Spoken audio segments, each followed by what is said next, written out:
భూపాలపల్లిలో జరిగిన సంఘటన స్వయంగా భర్త లింగమూర్తి రాజలింగమూర్తి భర్త బిడ్డ చెప్పినాక ఇంతకంటే ఏముంది?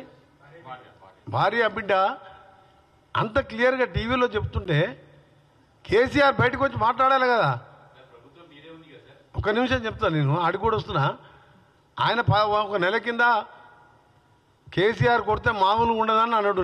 నెల రోజుల కింద నేను ఆ రోజే చెప్పిన, కొట్టడం అంటే ఏందో నువ్వు నాకు అర్థమైంది అని చెప్పి ఆ రోజు కూడా నేను ప్రెస్ మీట్ పెట్టినా. నువ్వు కొట్టాలంటే నీకంటే డబల్ ఉన్నాం మేము, కానీ మాకు అలాంటి అవసరం లేదు, మేము చెప్పిన పనులు చేసుకుంటూ పోతామని చెప్పిన. నిన్న వచ్చి కాంగ్రెస్ పార్టీ గ్రాఫ్ తగ్గిందంట. అసలు 15 నెలల ఓనుకన్నా కనబడ్డావా? ఎర్రవల్లి నీ గ్రామస్తులు నీ ఫామ్ హౌస్ ఉన్న పక్క ఊరోనికి అపాయింట్మెంట్ ఇచ్చినవా? నీకు కాంగ్రెస్ గ్రాఫ్ తగ్గింది ఎట్లా తెలుస్తుంది? ఏదైనా ఊరికి పోయినావా? ఏదైనా ఆర్టీసీ బస్ స్టాండ్ పోయి అక్కా చెల్లెలను అడిగినావా? 2 లక్షల రుణమాఫీ తీసుకున్న రైతు దగ్గరికి పోయినావా?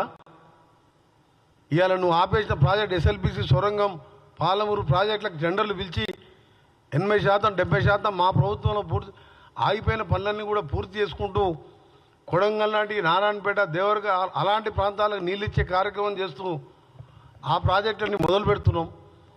నిరుద్యోగుల కోసం స్కిల్ యూనివర్సిటీ కాదు, 56,000 చిన్న చిన్న కారణాలతో నువ్వే కోట్ల కేసులు వేయించి వాళ్ళకి అపాయింట్మెంట్ ఆర్డర్లు ఇవ్వకపోతే 12 నెలల కింద ఆర్డర్లు ఇచ్చి 1 సంవత్సరంకి వెళ్ళి జీతాలు ఎత్తుకుంటున్నావు, ఉద్యోగాలు చేస్తున్నావు. ఏమైనా అంటే అన్ని మేమే రెడీ చేసి పెట్టినాము, అన్నీ రెడీ చేసి పెడితే నీకు ఆర్డర్ ఇస్తానికే నీకు టైం లేదా? నీకు అప్పుడు అన్నీ సాల్వ్ చేసుకుంటూ ముందుకు పోతుంటే ఈ ప్రభుత్వాన్ని నిన్న ఆయన మాట్లాడుతూ గ్రాఫ్ తగ్గిందంట. గ్రాఫ్ తగ్గిందంటే ఏంది? ఇట్లా మర్డర్లు చేపించి ఇలాంటి హత్యా రాజకీయాలు చేపించుకుంటూ నీ కొడుకు నీ పేరు ఆ పేరు డైరెక్ట్ వాళ్ళ బిడ్డే చెప్తుంది కదా. ఇక చాలా అప్రూవ్, ఇంకేం కావాలి మీకు? అందుకనే మీ ఒకటే చాలా బాధ ఉదయంతో చెప్తున్నాం. మీ ఎమ్మెల్యేలను కానీ మినిస్టర్లను కానీ సామాన్య ప్రజలంతా కూడా ఇవాళ దాన్ని మీరందరూ కూడా చూసిండ్రు. ఈ పార్టీ మేము వచ్చినప్పటికెళ్ళి వచ్చిన 2వ రోజు 3వ రోజుకెళ్ళే మా మీద ఈ గవర్నమెంట్ ఉండదు ఈ గవర్నమెంట్ ఉండదు అంటే ప్రజా పోరాటాలు మా తప్పులు చూసి పోరాటం చేసి ప్రతిపక్ష నాయకుడు అసెంబ్లీకి వస్తాడేమో అనుకున్నాం. ఒక్కసారి అసెంబ్లీకి రాలే.